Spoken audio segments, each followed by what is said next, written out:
মহিলাদের শ্মশান ঘাটে যেতে কেন বাধা দেওয়া হয়? গরুড় পুরাণে এর কি রহস্য বলা হয়েছে?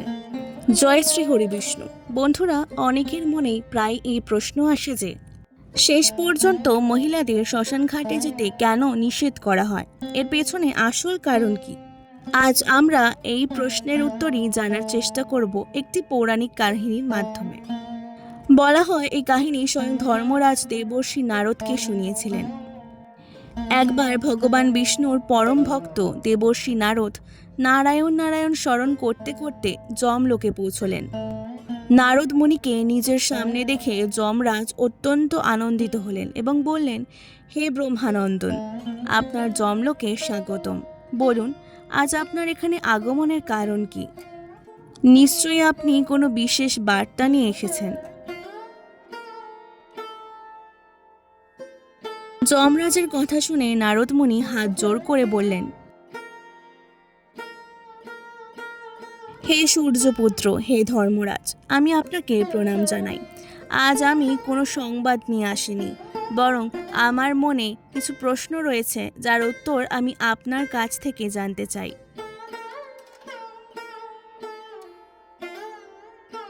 দয়া করে আমার জিজ্ঞাসা দূর করুন।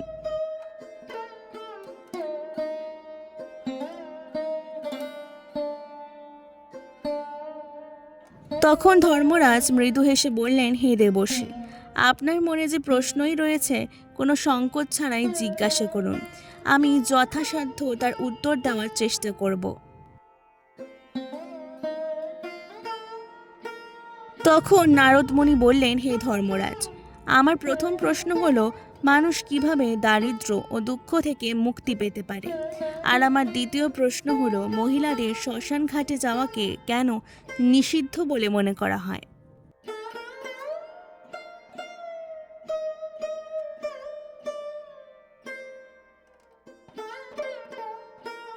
নারদ মুনির প্রশ্ন শুনে ধর্মরাজ অত্যন্ত সন্তুষ্ট হলেন। তিনি বললেন, হে দেবর্ষি, আপনি মানুষের কল্যাণের সঙ্গে যুক্ত অত্যন্ত গুরুত্বপূর্ণ প্রশ্ন করেছেন। এই বিষয়গুলোর উত্তর সকলের জন্যই উপকারী হবে। প্রথমে আমি আপনার দারিদ্র্য সম্পর্কিত প্রশ্নের উত্তর একটি কাহিনীর মাধ্যমে দেব। এরপর দ্বিতীয় প্রশ্নের উত্তর দেব।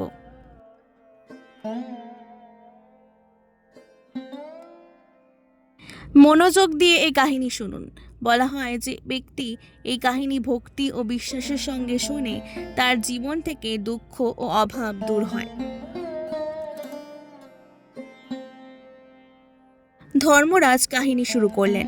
প্রাচীনকালের কথা, দক্ষিণ দিকে একটি সুন্দর নগর ছিল। সেখানে দৌলতরাম নামে একটি অত্যন্ত ধনী ব্যবসায়ী বাস করতেন। তার ঘরে কোনো কিছুর অভাব ছিল না। তার ব্যবসা খুব ভালো চলতো এবং তার পরিবার সুখে জীবন কাটাতো। তিনি নিজের স্ত্রীকে খুব ভালোবাসতেন এবং প্রতি মাসে তার জন্য দামি অলংকার ও সুন্দর পোশাক নিয়ে আসতেন। তার স্ত্রী স্বভাবের দিক থেকে খুবই সরল ছিলেন।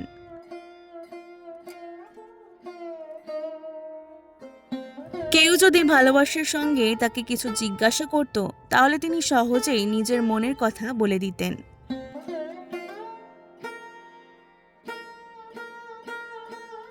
একদিন তার স্ত্রী স্বামীকে জিজ্ঞাসা করলেন, হে স্বামী, আপনার ব্যবসা এত ভালো কিভাবে চলে? আপনি এত ধন কিভাবে উপার্জন করেন? স্ত্রীর প্রশ্ন শুনে ব্যবসায়ী তাকে নিজের ব্যবসার রহস্য বলে দিলেন।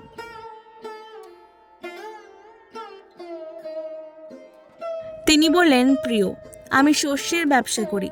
আমি গ্রামে গিয়ে কৃষকদের কাছ থেকে কম দামে শস্য কিনে আনি এবং শহরে বেশি দামে বিক্রি করি। এই কারণেই আমার লাভ বেশি হয়।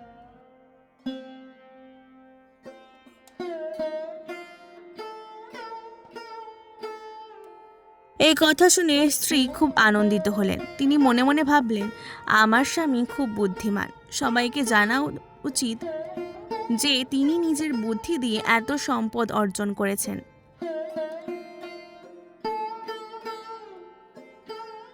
কিন্তু অনেক সময় মানুষ নিজের মনের কথা গোপন রাখতে পারে না। সে একই ভুল এই ব্যবসায়ী স্ত্রীও করল। তিনি শহরের অন্য মহিলাদের বলে দিলেন যে তার স্বামী কিভাবে ব্যবসা করে এত ধন উপার্জন করেন।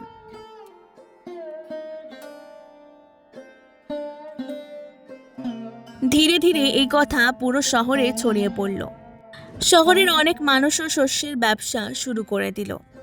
এখন যে শস্য ব্যবসায়ী আগে কম দামে কিনে নিতেন, সেটিই তাকে বেশি দামে কিনতে হচ্ছিল, কারণ ক্রেতার সংখ্যা অনেক বেড়ে গিয়েছিল।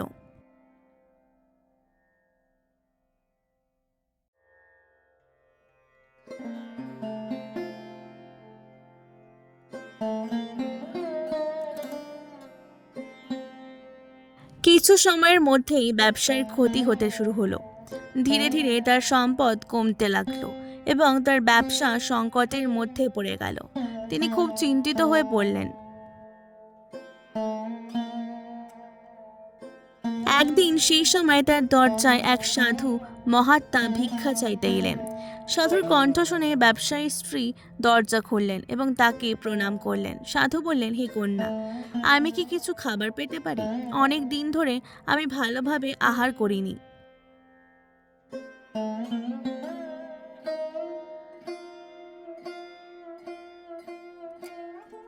স্ত্রী বিনয়ের সঙ্গে বললেন, হে ব্রাহ্মণ দেবতা, আপনি ভিতরে আসুন, আপনাকে স্বাগত।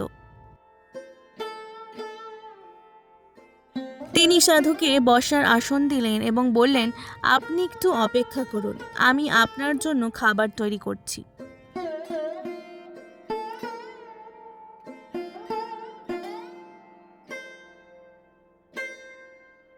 কিছু সময় পরে তিনি বিভিন্ন ধরনের খাবার রান্না করে সাধুকে খাওয়ালেন। আহার করার পর সাধু বিশ্রাম নিতে লাগলেন। ঠিক তখনই ব্যবসায়ী সেখানে এলেন। তিনি সাধুকে প্রণাম করে শান্তভাবে তার কাছে বসলেন।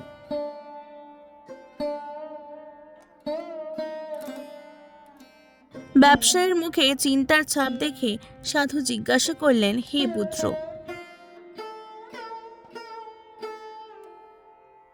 তোমাকে এত চিন্তিত দেখাচ্ছে কেন? তোমার মনে কি সমস্যা রয়েছে? তখন ব্যবসায়ী দুঃখের সঙ্গে বললেন, হে ব্রাহ্মণ দেবতা, আমার ব্যবসা শেষ হওয়ার পথে। শহরের অনেক মানুষ শস্যের ব্যবসা শুরু করেছে, যার কারণে আমার প্রচুর ক্ষতি হচ্ছে। আমি বুঝতে পারছি না এখন কি করব।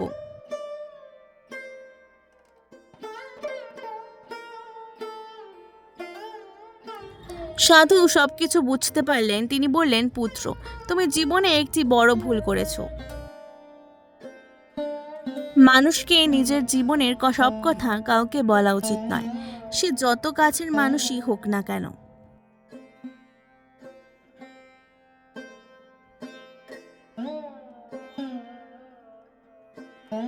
এরপর সাধু মহাত্মা বললেন, আজ আমি তোমাকে একটি কাহিনী শোনাবো। এই কাহিনীর মাধ্যমে তুমি বুঝতে পারবে কোন বিষয়গুলো গোপন রাখা উচিত।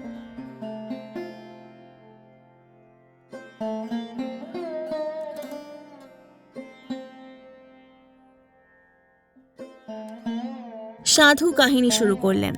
অনেক পুরনো সময়ের কথা। একটি নগরে এক দরিদ্র ব্যক্তি বাস করত।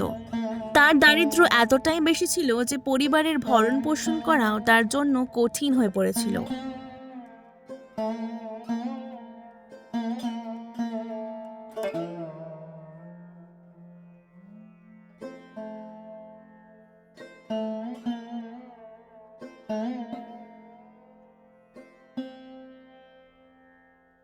দরিদ্র ব্যক্তির জীবন খুব কষ্টের ছিল। কখনো সে খাবার জোগাড় করতে পারত, আবার কখনো তাকে ও তার পরিবারকে না খেয়ে থাকতে হতো। একদিন তার স্ত্রী বলল, হে স্বামী, আমরা আর কতদিন এই দারিদ্র্যের মধ্যে জীবন কাটাবো? আপনাকে ধন উপার্জনের জন্য বাইরে যেতে হবে। স্ত্রীর অনুরোধে সে ব্যক্তি অর্থ উপার্জনের উদ্দেশ্যে শহরের দিকে রওনা দিল।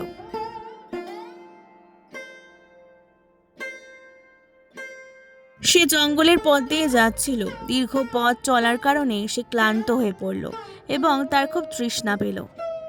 কিছু দূর যাওয়ার পর সে একটি নদী দেখতে পেল। সে জল পান করে আবার যাত্রা শুরু করলো।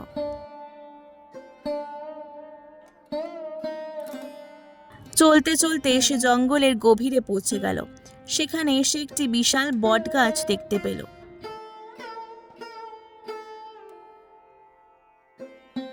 গাছটির নিচে শীতল ছায়ায় সে বিশ্রাম নিতে লাগলো। কিছুক্ষণ পরে সে দেখলো একটি বিশাল সাপ সে গাছের উপরে উঠছে। সে অবাক হয়ে ভাবলো, সাপটি কেন গাছে উঠছে?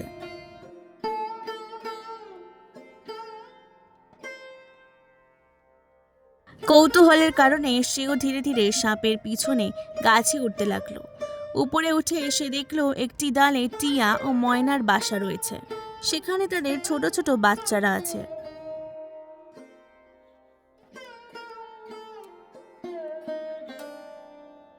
সাপটি সেই বাচ্চাদের দিকে এগিয়ে যাচ্ছিল। ভয়ে বাচ্চারা চিৎকার করতে লাগলো। এইটি দেখে দরিদ্র ব্যক্তি ভাবলো, এই নিরপরাধ প্রাণীদের রক্ষা করা আমার কর্তব্য। সে একটি কাঠ তুলে নিয়ে সাপটিকে আঘাত করলো এবং সেখান থেকে তাড়িয়ে দিল।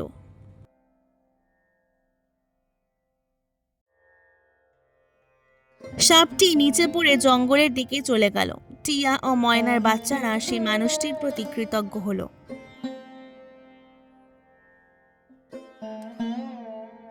কিছুক্ষণ পরে টিয়া ও ময়না ফিরে এসে পুরো ঘটনা জানতে পারল। তারা বলল, আপনি আমাদের সন্তানদের জীবন বাঁচিয়েছেন। আমরা আপনার এই উপকার কখনো ভুলব না।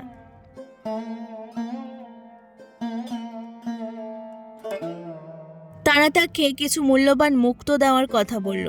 বিনিময়ে কিছুদিন তাদের সন্তানদের দেখাশোনা করতে হবে। দরিদ্র ব্যক্তি তাদের প্রস্তাব গ্রহণ করল।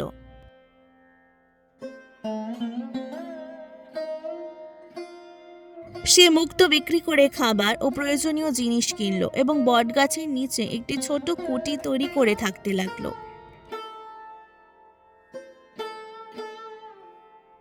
কয়েক মাস কেটে গেল। টিয়া ও ময়নার বাচ্চারা বড় হয়ে গেল এবং উঠতে শিখল।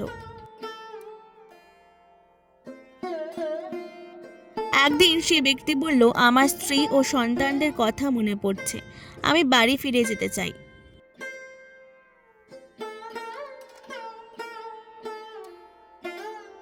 টিয়া ও ময়না তাকে অনেক মুক্ত দিয়ে বিদায় দিল। সে বাড়ি ফিরে গেল। তার স্ত্রী এত মুক্ত দেখে অবাক হলো এবং জানতে চাইল, আপনি এত মূল্যবান মুক্ত কোথা থেকে পেলেন? তখন সে ব্যক্তি সব ঘটনা স্ত্রীকে বলে দিল।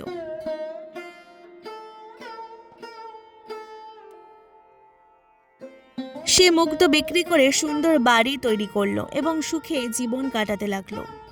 কিছুদিন পরে সে রাজ্যের রাজা রুদ্রদেব অসুস্থ হয়ে পড়লেন।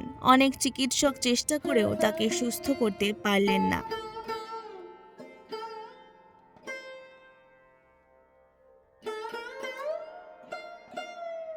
রাজবৈদ্য বললেন, মহারাজ, যদি কোনো টিয়া পাখির বাচ্চা পাওয়া যায় তাহলে আপনি সুস্থ হতে পারেন। রাজা ঘোষণা করলেন, যে ব্যক্তি টিয়া পাখির বাচ্চা এনে দেবে তাকে 100 স্বর্ণ মুদ্রা দেওয়া হবে।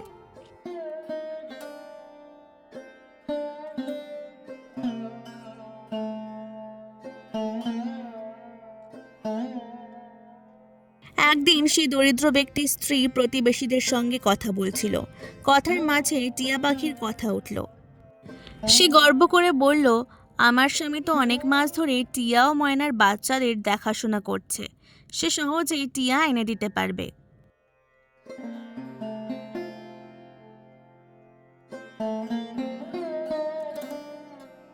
এই কথা পুরো শহরে ছড়িয়ে পড়ল এবং রাজার কানেও পৌঁছালো। রাজা সৈন্য পাঠিয়ে সেই ব্যক্তিকে ডেকে আনলেন। রাজা বললেন, তুমি আমার জন্য একটি টিয়া এনে দাও। লোকটি বলল, মহারাজ, যারা আমাকে সাহায্য করেছে তাদের সঙ্গে আমি বিশ্বাসঘাতকতা করতে পারি না।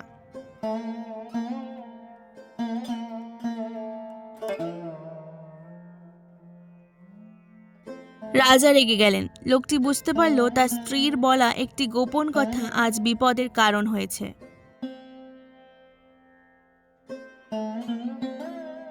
সে বলল, মানুষের উচিত নিজের ধন উপার্জনের পথ এবং জীবনের গুরুত্বপূর্ণ বিষয় সবাইকে না বলা। এরপর সে জঙ্গলে গেল এবং টিয়া ও ময়নাকে সব ঘটনা জানালো।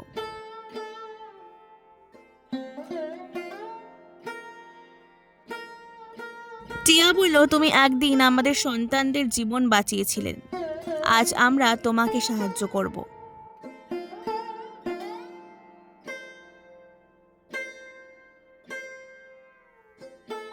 একটি টিয়া বাচ্চা তার সঙ্গে রাজপ্রাসাদে যেতে রাজি হলো। রাজা টিয়াটিকে খাঁচায় বন্দি করলেন, কিন্তু রাজার পুত্র দক্ষ পাখিটিকে ভালোবাসতেন। তিনি খাঁচার দরজা খুলে দিলেন এবং টিয়া উড়ে গেল। রাজা রেগে গিয়ে নিজের পুত্রকে রাজ্য থেকে বের করে দিলেন।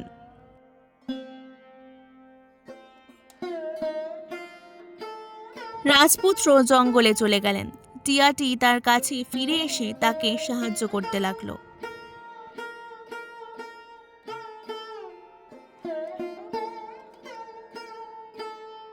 দুজন অন্য এক রাজ্যে পৌঁছলো। সেখানে রাজপুত্রের সঙ্গে রাজকুমারীর সংযোগিতার দেখা হলো। তাদের বিবাহ হলো, পরে ভাগ্যের কারণে তারা আলাদা হয়ে গেল।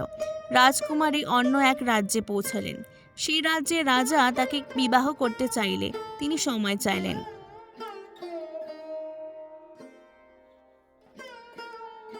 কিছুদিন পরে রাজপুত্রও সেখানে পৌঁছলেন। দুজনে একে অপরকে চিনতে পারলেন এবং বেরিয়ে যাওয়ার পরিকল্পনা করলেন।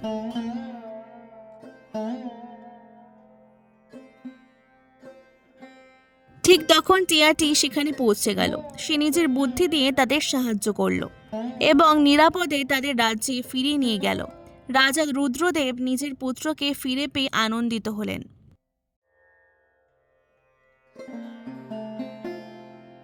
এবং নিজের ভুল বুঝতে পারলেন। তিনি প্রতিজ্ঞা করলেন যে আর কোনো নিরপরাধ প্রাণীর ক্ষতি তিনি করবেন না।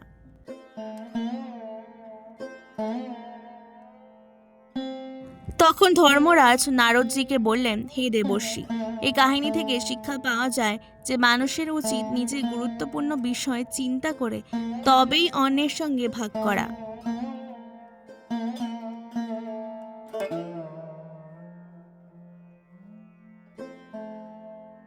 এরপর ধর্মরাজ বলেন, প্রাচীন বিশ্বাস অনুযায়ী নারীদের শ্মশান ঘাটে যাওয়া অনেক জায়গায় নিষেধ করা হতো, কারণ শেষকৃত্যের পরিবেশ খুব আবেগপূর্ণ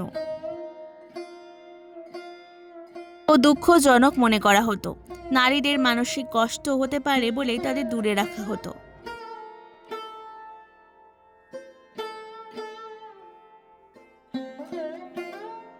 এছাড়াও পুরনো সময়ে শ্মশানকে নির্জন ও ভয়ের স্থান হিসেবে দেখানো হতো। নিরাপত্তা ও সামাজিক প্রথার কারণেও অনেক জায়গায় নারীদের সেখানে যেতে নিরুৎসাহিত করা হতো।